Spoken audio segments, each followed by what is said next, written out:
As the panelists come up, just wanted to again thank the Infra Day, leadership Ken, as well as Colin and others, just for putting this important event on as we talk about infrastructure and climate change and the infrastructure plan and all of the host of other elements that we're dealing with. This is a very important and timely discussion.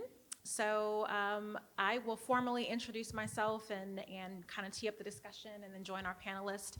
And we'll essentially really tie together a lot of what we've heard today: climate resilience, broadband, as well as capital improvement planning and the role that infrastructure really plays, the role that equity, plays throughout the infrastructure spectrum.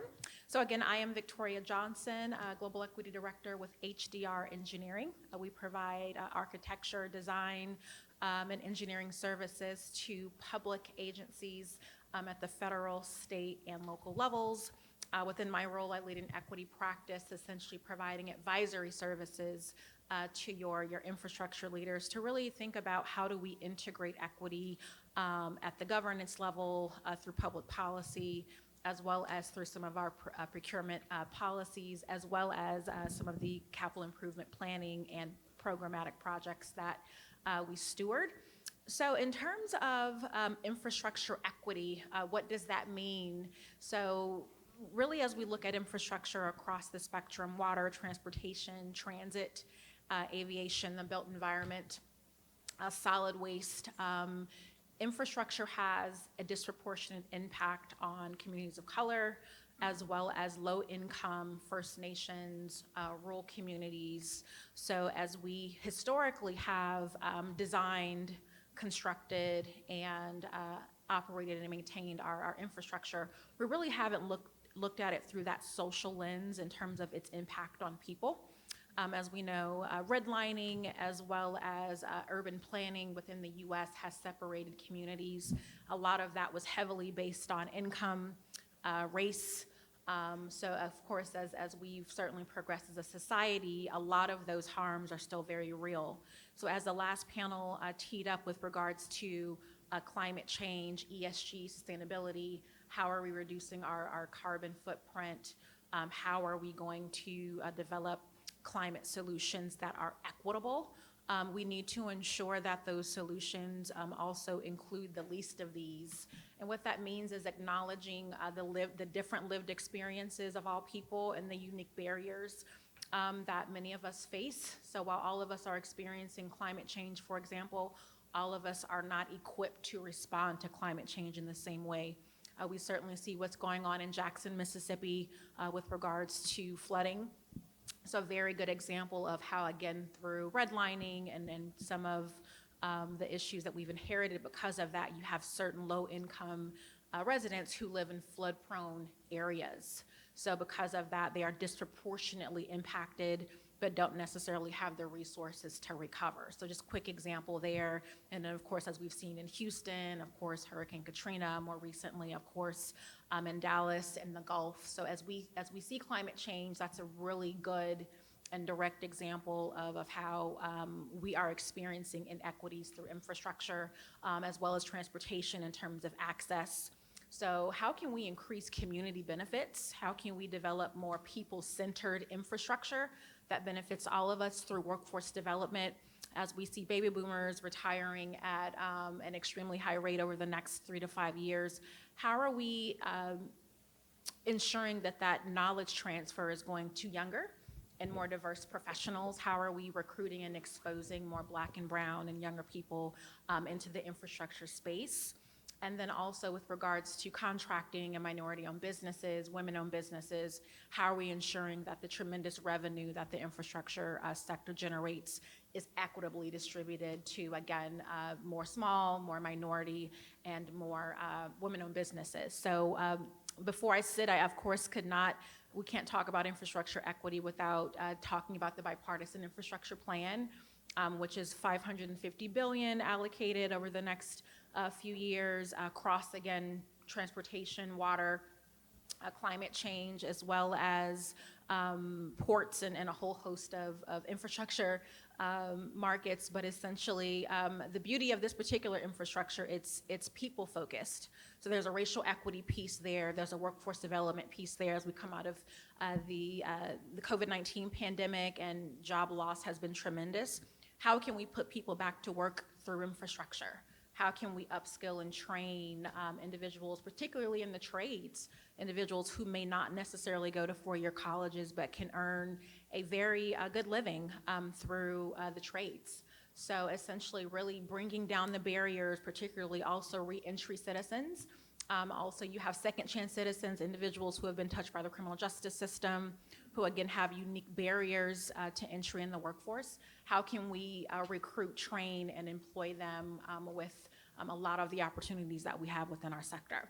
So with that, I will transition over to the panel to have them introduce themselves, and let's see what they have to say about the great work that we can do in infrastructure and equity.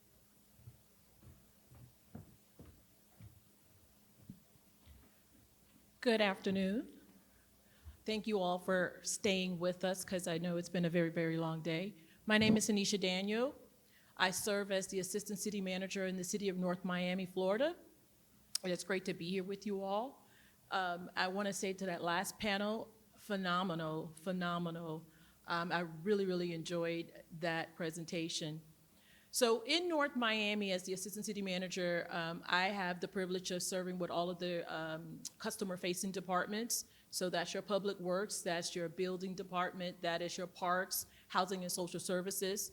I also have the privilege of also serving for the fiscal-related departments, overseeing budget, finance, as well as risk management. Our city is located in the southeast region. We're about 10 miles. We're the 7th largest in Miami-Dade County. We basically have a population of about 62,000, and this is a very important topic because the demographics for our city is about over 80% is Black and Hispanic.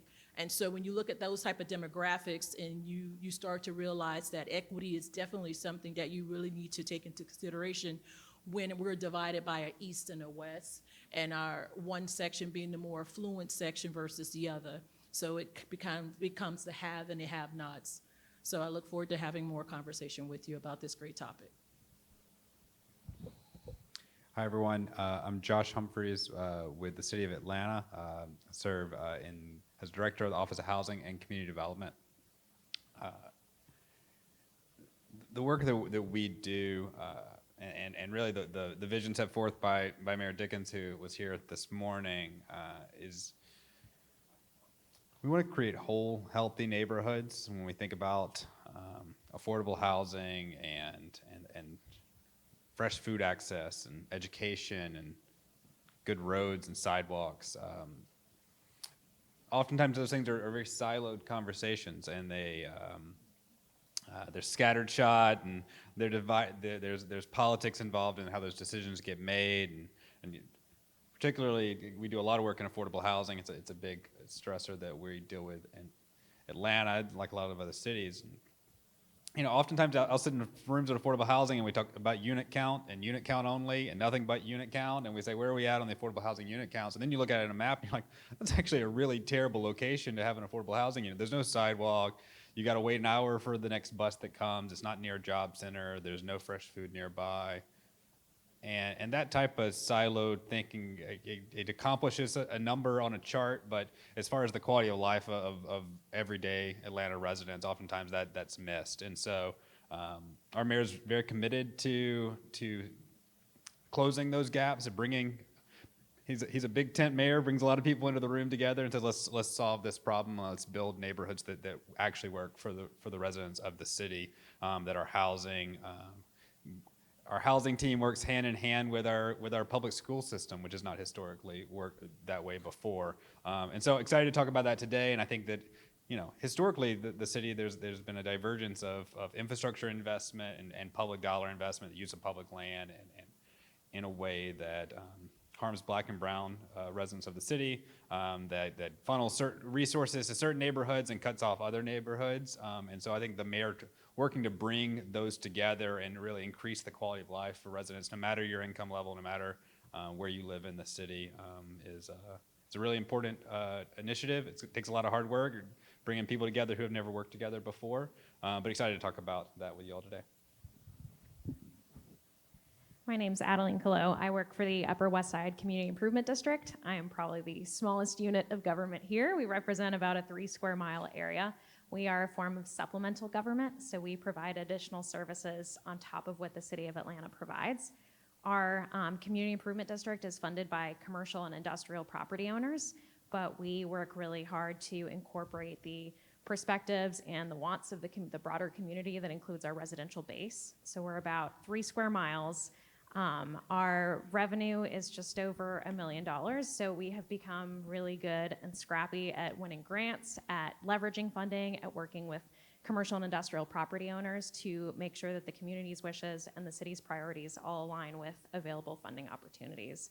So I'm excited to talk about kind of the model that we have and ways that we're successful in leveraging and collaborating. Thank you so much. So we certainly have different perspectives. So let's get into it. So let's start with, again, just with everything going on right now with Jackson, within the Southeast region. I think it really highlights the importance of flood mitigation. And as, again, the previous panel teed up really nicely, the increase of storm events due to climate change.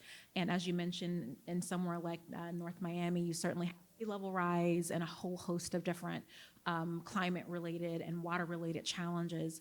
I'm curious to get your perspective on flood mitigation, what our city is doing, what more can cities do to really address some of the inequities in terms of the location of some of your more low-income residents who don't necessarily have the resources to recover. And as you look at your capital improvement planning, as you look at your projects, as Josh mentioned, how can you reallocate some of that funding to really address those who are in the most need? Great question. Thank you for that question. So to the first part of your question, which was focused on, looking at how we can actually deal with what is the most critical components of dealing with flood mitigation. And so what I failed to mention is I'm actually working on a dissertation on equitable infrastructure. And so this is a topic that's become very passionate for me. And so when I think of looking at what's critical, I think about the fact that it's disproportionate for several of our there's a social vulnerability aspect to this. And so you have those residents that are being constantly impacted by floods that are happening, as you mentioned, on a regular basis, making sure that we can deal with that. But when you talk about the local government and what we're doing in our government, making sure that you have quantifiable measures. Right now, when you look at some of the funding that happens, there's a matrix when you look at federal funding, when you're going for a HAZ mitigation or you're looking at BRIC, there's this matrix that you're looking at, and it looks at community benefit. And when you're looking at the community benefit component, oftentimes what gets the most measure, what's weighted is cost benefit analysis. There's that CBA component. And when you really think about it, is that the best way to think about how we should be identifying where we're actually giving our funds, allocating our resources? So what I'm actually trying to look at is, are there other ways to look at this? Looking at social vulnerability index. So social vulnerability index takes about 20 to 30 indicators, and it looks at things like race. It looks at gender, it looks at age, it looks at education, it looks at all of those different demographics that actually have an impact on the population that's being impoverished and that is being impacted mostly by the floods that are happening in these areas. Research shows that those areas are the areas that are impacted the most, and those are the individuals that have the most hardest time of recovering from those floods that are happening on a regular basis. As the last panel mentioned, Michigan, the one that just happened in Kentucky in July, what happened in Texas a couple of years ago, back in 2017, what we saw in Katrina, All of these are floods, and so it goes back to our decision makers, people like myself and people like you. It's up to our decision makers to make a decision, and when we're making those decisions, making sure that we're looking at data and not just making decisions based on influence, the influence of policymakers, or influence based off of who is bringing that project to you because of where they're located. It needs to be based on data. If you're in a community and you know you have an area that is flooding on a regular basis, that's probably where you should be investing your dollars. And so when we talk about equity, when we think about it, if you're not investing the money into those areas now, it's going to cost us more later. Because if you either you pay now or you pay later, but you will pay. And so that's one of the things that oftentimes we're not taking into consideration of what does it cost. And so we're trying to make a decision based on all of these other components that may not be the best things to think about. And then we're putting a project here and making a selection based on all these other decisions and not thinking about what is the most equitable for the community that we serve. Who are those most vulnerable individuals that will be impacted the most? Who are the individuals, as the last panel talked about, have no insurance, so they can't recover? Have a language barrier, so they're not coming to the meeting, so they're not at the table. So we have to make those decisions, and so it's our decision makers that really are important in this conversation when we think about where we're investing our dollars for infrastructure. And I focus a lot on flood mitigation, and mainly for flood mitigation, because when you think about our disasters, it is the most costly and deadly of all.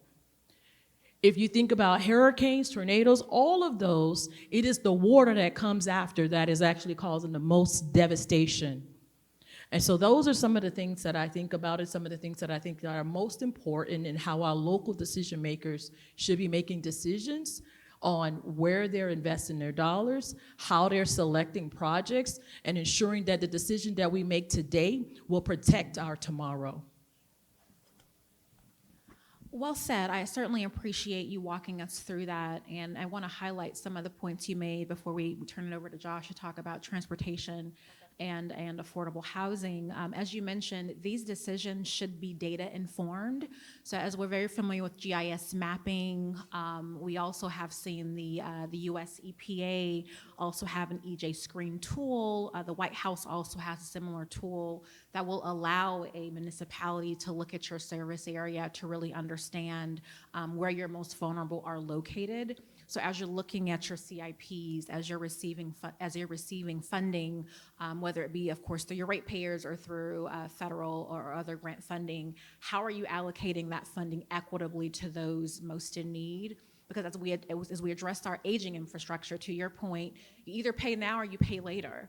In addition to the human cost, right, that can't be recovered. So just want to highlight again a lot of the opportunity that we have through the bipartisan infrastructure plan, IIJA, where they're allocating $55 billion specifically to the water sector.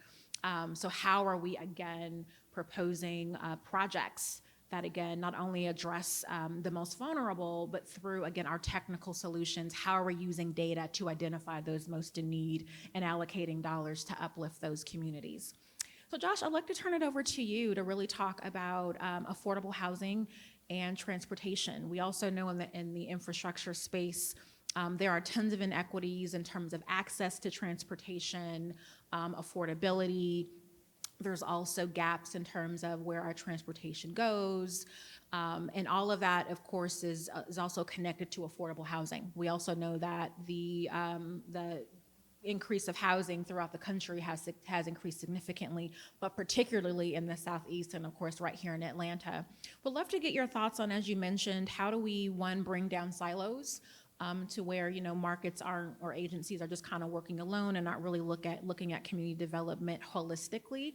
And what is the nexus and connection between transportation, affordable housing, and ensuring that residents can be connected and live in communities that are affordable and thriving? Sure. Thanks for the question. In my mind, there's kind of two different sides to the conversation. One is like, where do people who need transit live now, and how well are our systems serving them or not serving them, and what can we do to make that work better?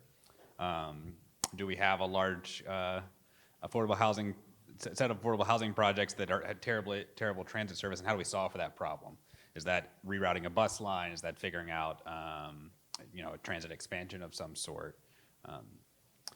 And then there's the other side of the question to me is as we think about where housing goes, are we talking to other people about that, right? And MARTA is the transit authority in the area, and are we working with them? And historically, I would say the answer has been no, to plan our housing development alongside the work that they're doing. And so one of the things that we've done over the last 8 months, the mayor launched earlier this year something we're calling the Housing Strike Force. But really, we did is we pulled together the leads of all of the public agencies that are landholders or have other types of major public investment dollars or projects that are coming.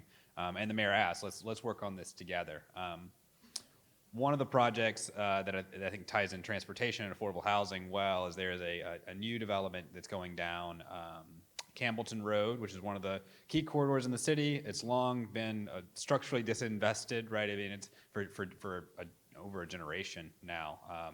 And now there's a $300 million transit investment coming into that corridor. And we think it's really critical that doesn't happen in a vacuum, that it's not just, okay, you got a high capacity transit, okay, that's fine, move on, and then that's the end of the day. I think that for the high capacity transit corridor, that's not the best outcome for them, right? Their ridership's gonna be lower, their impact is gonna be lower. But also we know that when there's that kind of transit investment, there's an opportunity, right, to build, where there's going to be new, it's going to likely be a BRT line that goes down through there. So if you build around those stations, you put the land use in, you do strategic acquisition and say, hey, we want to make sure that we have the kinds of mixed income housing stock that we need to make this area successful, but also put housing in a place that's transit rich and that now has access to all of the jobs that the city of Atlanta has in its urban core. And so we are working in lockstep with MARTA. I was in a meeting about it yesterday, where it's like, how do we plan our land use patterns, our affordable housing funding sources, and really set up the future of the corridor in a way that leans into the transit investment. And I think fundamentally, like, to zoom out even just from transportation for a second, I think that's what we are working toward right now. And I think that the ROI on that work, it can be so much higher, right? So if we're leveraging our public land, the city owns a vacant site, or the housing authority owns a vacant site. I know that I was talking to someone from the housing authority that's here earlier, and we plan our transit infrastructure. We're gonna have let's say it's a BRT station there. We know on that site we're gonna help build out new housing stock, and across the street, the school system's gonna invest in a new school. And then we're going to build a grocery store, and then we start planning that together, coming alongside the private market and philanthropy, and saying, hey, like, we want to think about the future of this neighborhood and all of the things this neighborhood needs. We align that together. Now the transportation and the housing and the school all fit in a way that historically just hasn't worked. And so I think that to me, that's the real power of it. And if we don't think about it that way, particularly when it comes to affordable housing, we're doing a disservice to the folks who are going to live in the affordable housing complexes. And oftentimes, that's been the case. I mean, for a long time, it was very intentional. And now I think it's more of a market reality that's the reason, right? You go find the lowest land cost, and you get your tax credit, and you cite it there. I think for us, aligning our work and saying, here's where we're going to fund projects, here's where we're going to develop our public land, and we're going to bring MARTA to the table, and we're going to decide how we can do that in a way that can ensure high transit access and a rich experience for the residents that live there. Thank you, Josh. That's well said, and I think that really highlights the importance of interagency as well as cross-sector partnerships in infrastructure, particularly as we look to achieve multi-benefits for communities. So to your point, a community has a whole host of, again, living, you have water, you have transportation, and how are we ensuring that the same community members are working in those communities? How are they ensuring that we are equipping them with the ability to respond right to storm events? How are we ensuring that they have green spaces to play in terms of family? We'll talk a bit in a moment about broadband, which we covered a bit earlier, as you have more families working from home or students engaged in remote learning, how are we ensuring that these communities are also having the broadband access that they need at an affordable rate? So what you've really talked through really highlights where we need to take infrastructure in terms of it being people-focused, increasing the community benefits, but having multi-benefits across sectors. So how can, again, we work more collaboratively to accomplish that? Can I make one more statement on it? Sure. Because I think one thing that I failed to mention that I think is important, particularly in corridors like Campbellton that for a generation haven't seen major public investment, dropping $300 million in there sends all kinds of market signals and drives speculative real estate and potentially displaces the residents who it was intended to serve, right? And that's a kind of a problematic cycle that our country is in the way that we do infrastructure investment. And so part of the goal in bringing all of that together is saying, hey, we want to invest in this neighborhood. We know what happens when the government invests in a neighborhood, particularly a low-income Black neighborhood who hasn't seen investment in a generation. We saw that in the West Side Park, in the Grove Park neighborhood in Atlanta. It was a very similar situation. And so we want to say, okay, like how can we leverage all of our resources to ensure there is quality mixed income housing, the residents who live here now can continue to live here now, so what policies can we put in place, what funding can we put in place, what kind of things can we move on now so that we're not just creating a tool that actually inadvertently or sometimes on purpose drives gentrification in a neighborhood, but it actually is created for the residents who live there now. And I think that's really important to go in eyes wide open. No, we're going to put $300 million into this corridor. It's going to have certain economic outcomes, or it often does. So get in advance and plan for that and build the kinds of housing stock and the kind of programs that residents that live there today need. Align it with workforce development programs to say, how are we going to train residents so that they actually have the economic mobility options? Let's give it educational pipelines. Like that's, to me, that's where you have to bring those things in together, because if you just drop infrastructure into a neighborhood, let the private market go, that is going to have negative implications for the residents who live there today, particularly if it's in a lower income neighborhood. Right. Sure. I think that's why it's important when we're doing our comp plans that it has to be a comprehensive plan. It has to really be strategically with all aspects. We're right now in North Miami working on our comp plan, and we were looking at the housing component and trying to figure out how many more units will we have as we're figuring out our future for our city, how we're going to grow. And so, you know, we need to just, when we're doing this plan, it can't just be a formality, checking a box. Truly thinking about what will we look like in the next 25, 50 years? What will our housing look like? I mean, gentrification is real, and it is happening. We have developers that are knocking our doors down. One of the things that we've been looking at is our zoning requirements, trying to make sure that we're changing that so that we do have enough workforce housing included in there. Also looking at the building, because from a flood perspective and looking at mitigation, I'm looking at my ordinance to determine if I need to change some of those requirements. So as they're developing, I'm making them raise it up so that I can protect those areas so that I don't have as much flood and I don't have those issues for drainage. But I could go on. I just wanted to mention that as I thought about that. Sure. No, absolutely. So Adeline, I'd love to bring you into the conversation, particularly, you know, as your role with the Upper West Side Improvement District. This is right up your alley in terms of developing new communities, ensuring that they're connected, that they're safe. Talk to us about your perspective on how we create more thriving, affordable communities that, again, are well connected. You mentioned a little bit earlier about the emergence of the Beltline and that being expanded into the Upper West Side. Talk to us about your thoughts on how we work together, bring down the silos to ensure that we're creating more connected and thriving communities. I think we have a unique role where we are not housed within the city of Atlanta itself, and so we are a form of, like I mentioned, supplemental government.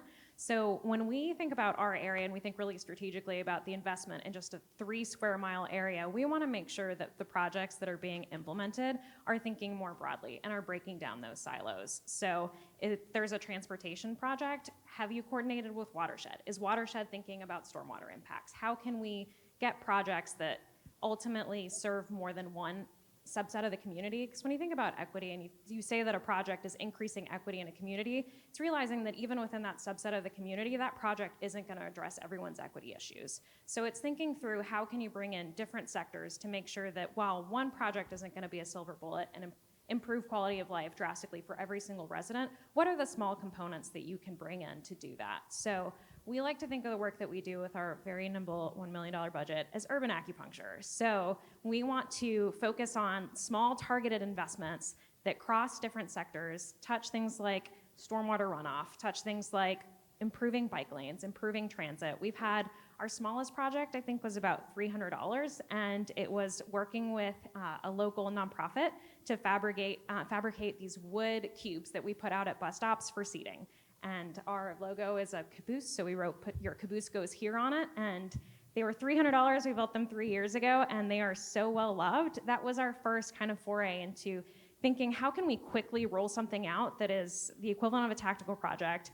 We didn't even ask the transit authority for permission. We just went to the property owner and said, this piece of your sidewalk, we'd love to put this little cube on it. And then the next step was saying, it's such a successful project for the community, figuring out how we can iterate on that and actually get some planning dollars to think through it. So we work absolutely incrementally. We want to make sure that small investments lead to meaningful larger investments so that there's that equity component in it. So we then got study money to be able to study how to do bus stop improvements, but not just bus stop improvements, how to do creative placemaking and turn bus stops into community amenities. So thinking through again how a bus stop, which is traditionally serves one role in our community, can serve multiple different subsets of the community. We are also a parks desert. We were a formerly industrial area. So think very few roads, very little sidewalks, no bike infrastructure. We don't have any public schools. We have about 140 acre shortage of green space in our district based off of our population. So thinking creatively on how do we leverage partnerships with the city? How do we leverage partnerships with private owners, and figuring out how we can use our little bit of revenue that we get in our district and really maximize the impact of it. So projects that we look at and focus on, we started with a community-based master plan. That was our ground zero, is figuring out what do the commercial property owners that fund the CID tax want? What do the residential owners want? What do workers in the district want? And that really created the framework for implementation that garnered the support that we have for the types of projects that we do.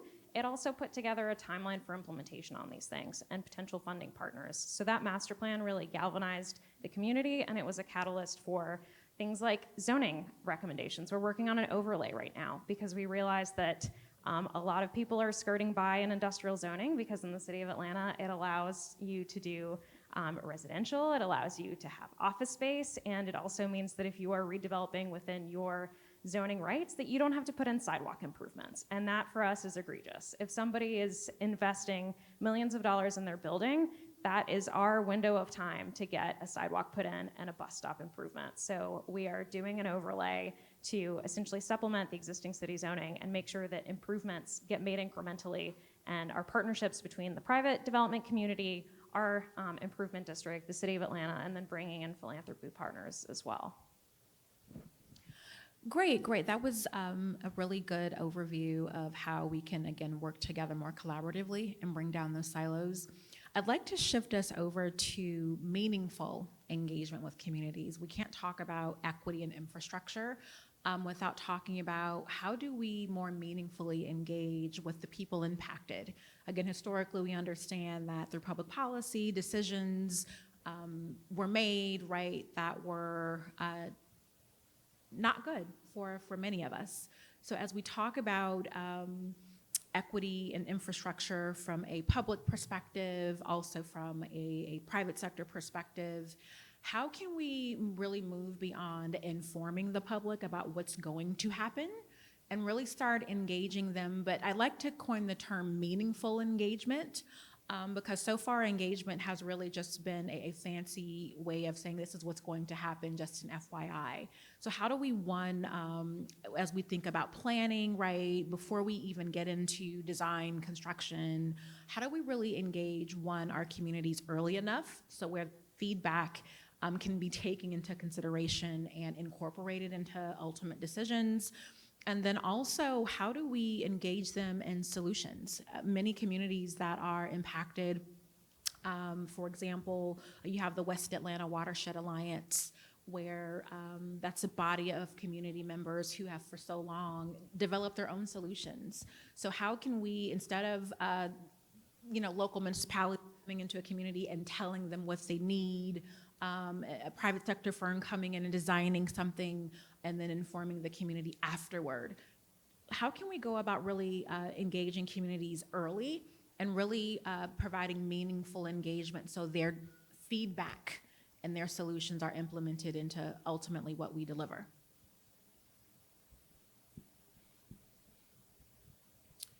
So engagement with our residents it is critical and it's very important. I think one of the things that we try to do, or we aim to do in our city, is going out into the community, making sure that we're having town hall meetings in the community so that we can truly ensure that the decisions that we're making are decisions that are, when you think of DEI, that it's inclusive. It's completely inclusive and it's in diverse, and that so that we can get an equitable outcome. That's one of the main things that we do. We know that our community is probably the largest Haitian population, and so language barrier is an issue. And so we make sure that when we're going out into meetings, and we also have a high Hispanic population. So we make sure that we have translators when we're going out into the meetings. So we take the meeting and we take the information to them and we make it accessible for them so that they can be a part of the decision and they can be included in the decisions that are going to be made. Because I think part of that is the issue is, when we think about socially vulnerable communities, we think of lack of access. Many times the information is not getting to them, or they don't have transportation to get to the meetings, or there's the language barrier. So if you break down all of those issues and you take it to them, then you have probably an increase in the ability to participate. Another thing that we've done is we've gotten a little more creative. We don't just make it a meeting, we make it an event. And so if it's an event and there is possibly some refreshments or food, that's the way. It's like the little token. You go through the stomach and get to the individual in that way. So we try to bring it to them, and we bring refreshments and we bring the information to them, and so that we can get them out there. I'll tell you, last night we had our budget hearing, and the room had put more department employees in there than residents. We didn't have any food though, but when we had a town hall meeting and we had food, we had several individuals. Well, we had it in the library. We had it at a place that the residents were already going to be at. So I think that's one of the key things. I'm sure I can think of a few others, but right now that's one of the main things that we're doing in our city. I'm one of those rare people that loves community engagement. I thrive on community engagement. It is usually a check the box exercise that came from consulting. It is a very expensive part of a budget because it requires so much staff time. So thinking through how you can flip that on its head and thinking through how you can, like you mentioned, bring community engagement to the people for starters. So thinking of asynchronous ways where things don't need to be staffed is something that we focused on during our master plan. We also started our master plan in 2020 during a pandemic when people didn't want to gather and we weren't quite sure what was going to happen. So one of the things that we did was that we set up yard signs that had a number that people could text into, and they would text a keyword. We had different keywords for different sets of questions within the district, and they would get an automated prompt back. And we had keywords in Spanish, we had keywords in English, and the neat thing about that is that it was basically $300 to get as much information back as we wanted. And it could happen any time of day. It could happen on weekends. It could happen when people were walking their kids to the park. So we really got a great level of engagement that could happen 24/7, completely unstaffed. And then on the back end, we could go back into the platform and send follow-up questions if somebody had a really astute remark and we wanted to learn more about it. So it was entirely asynchronous, which was a really fun way to do engagement. And then the next piece is that traditionally, kids are left out of the planning process, and that's really sad, especially when you're doing transportation improvements and thinking about safety or parks and green space, and you want to think of how you can really galvanize the community around public space. Including kids in that planning process is so important. So one of the things we did was we sent out postcards to every single residential address within our district that had an activity on it for adults on one side. They could take a photo of it. They could drop it in a mailbox that we put within the heart of their community. We put a mailbox in every single little green space that we had where they could drop it off. And then on the backside, we had a link where they could actually get some kids' activities. So we got in over 200 drawings of kids' ideal parks, and it was such a fun way to see what people wanted and what children wanted in particular. We got some crazy ideas like roller coasters and pizza parties, and then we got some really fun, applicable little nuggets that we could take out of those drawings. And that was just such a fun way to make sure that while we were engaging the parents on things like transportation, prioritization, that we could also get the kids to be involved in the planning process at that micro level. So I think thinking outside the box on how you can meet people where they're at, and thinking on how you can do it for your organization in a way that is not necessarily expensive and that you can do it in-house. You mentioned food. I've never had more people jump out of cars for popsicles, free popsicles, King of Pops in particular in Atlanta, and participate in answering a couple questions. So there's really some neat ways that you can bring people out and also meet them where they are to get feedback almost any time of day.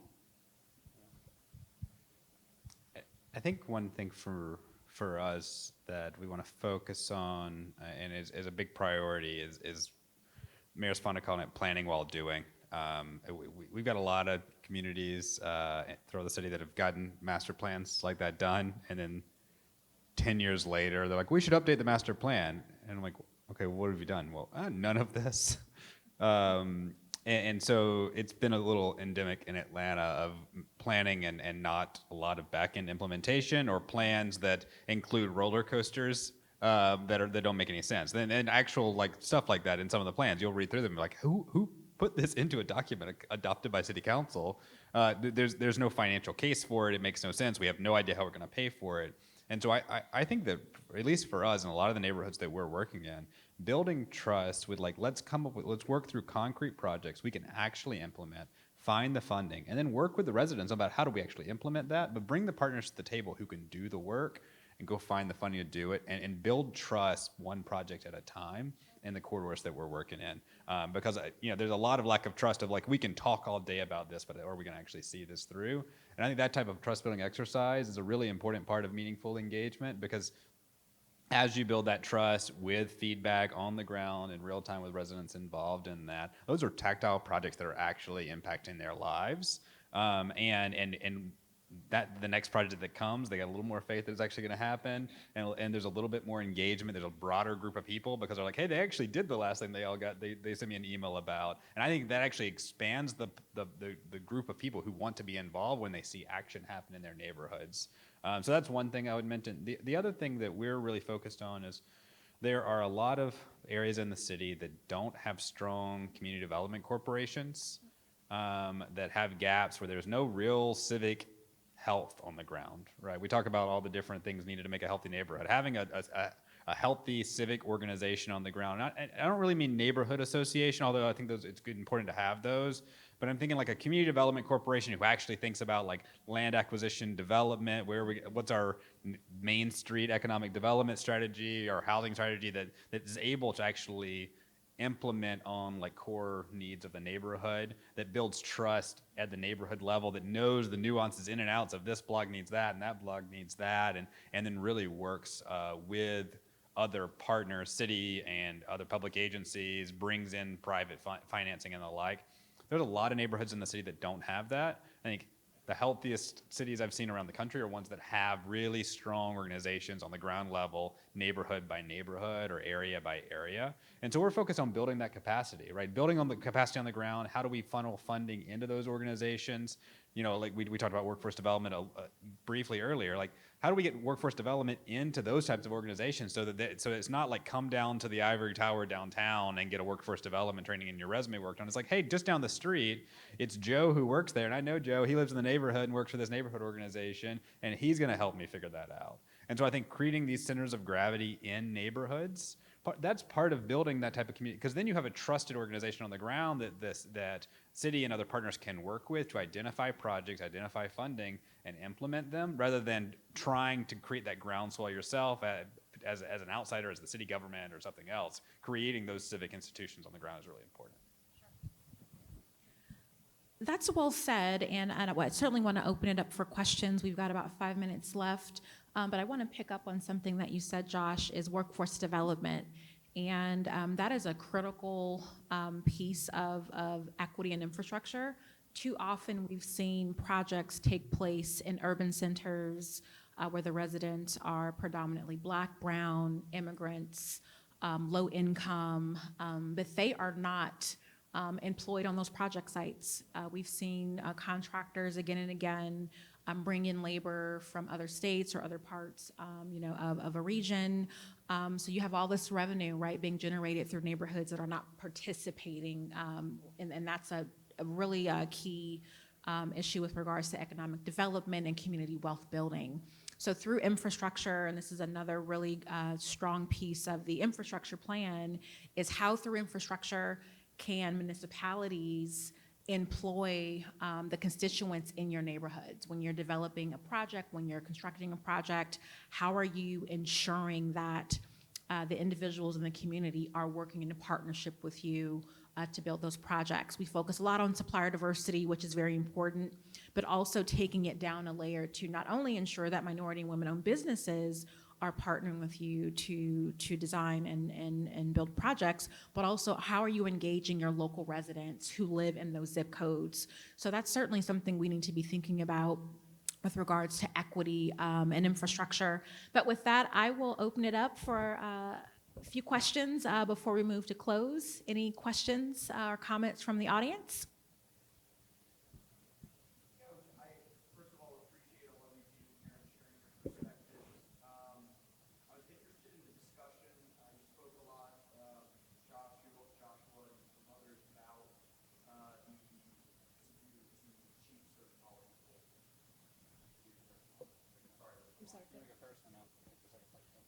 Sure.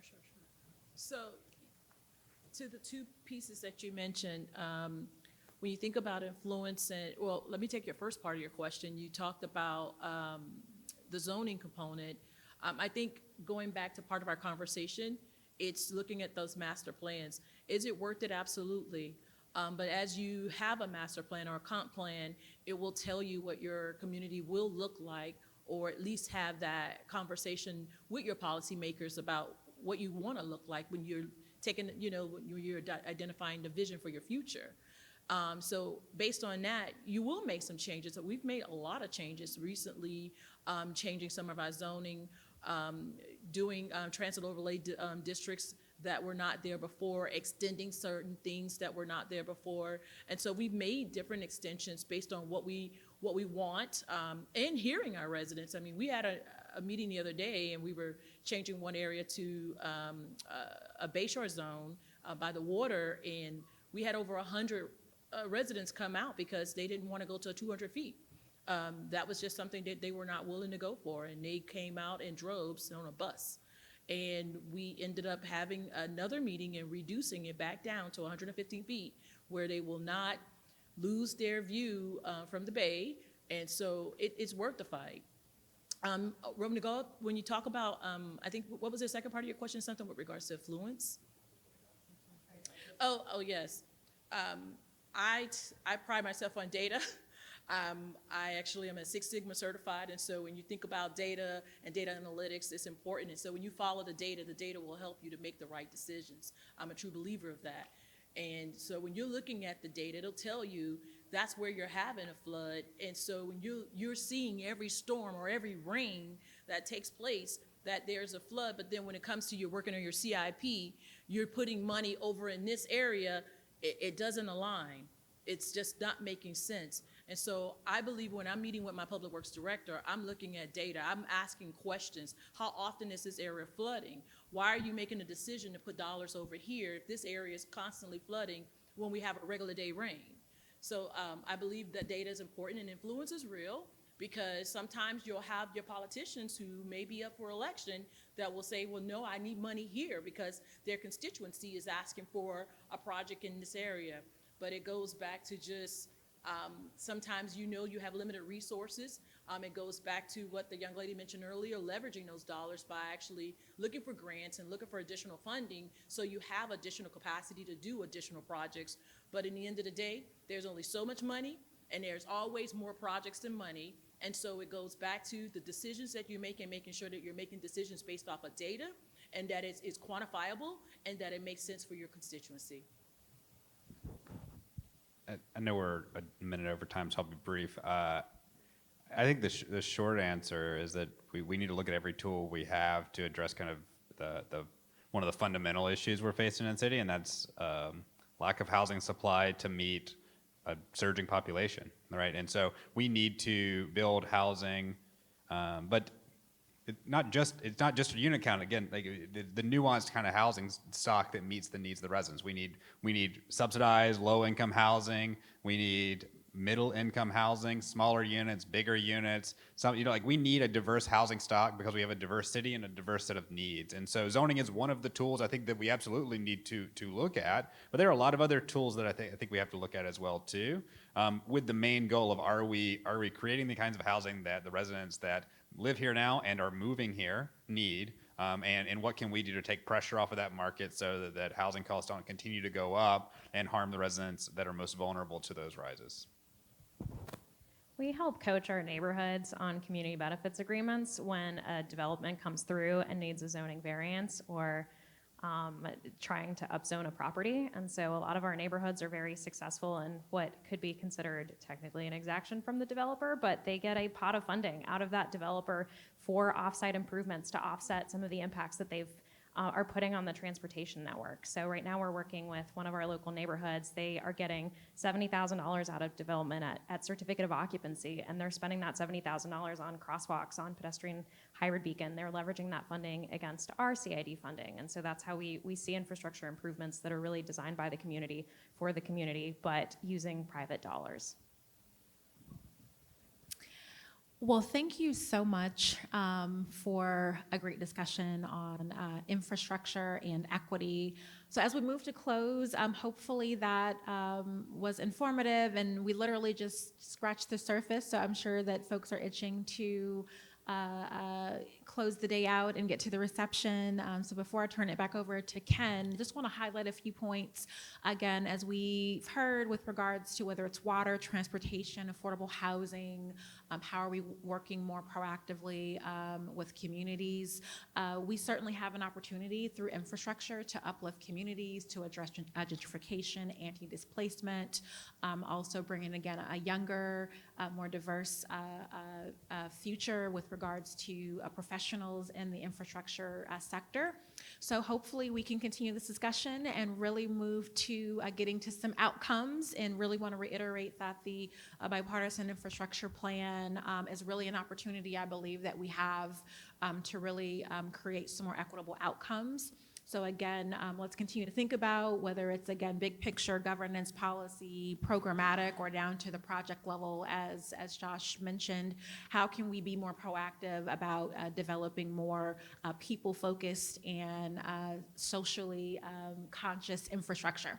So with that, I'd like to thank you for joining our discussion and turn it back over to Ken.